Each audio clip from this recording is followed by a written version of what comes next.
ঢাকা সহ দেশের ১৩ জেলার উপর দিয়ে ঘণ্টায় ৪৫ থেকে ৬০ কিলোমিটার বেগে ঝড়সহ বজ্রবৃষ্টি হতে পারে বলে জানিয়েছে আবহাওয়া অধিদপ্তর। রোববার সকাল ৫টা থেকে দুপুর ১টা পর্যন্ত দেশের অভ্যন্তরীণ নদী বন্দরগুলোর জন্য দেওয়া আবহাওয়া অফিসের এক সতর্ক বার্তায় এ তথ্য জানানো হয়েছে।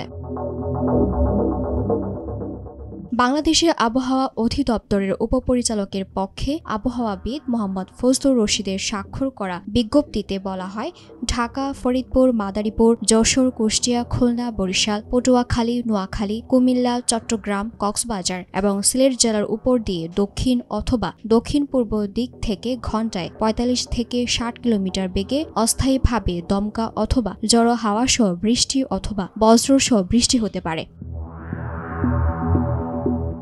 তাই এসব এলাকার নদী বন্দরগুলোকে পুনরায় ১ নম্বর সতর্ক সংকেত দেখাতে বলা হয়েছে। আবহাওয়ার আরেক বিজ্ঞপ্তিতে বলা হয়েছে, বঙ্গোপসাগরে একটি লঘুচাপ সৃষ্টি হয়েছে।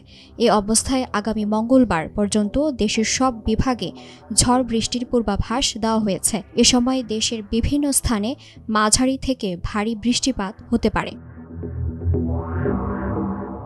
দিলরুবা তন্নি, নিউজ ডেস্ক, ভোরের পাতা।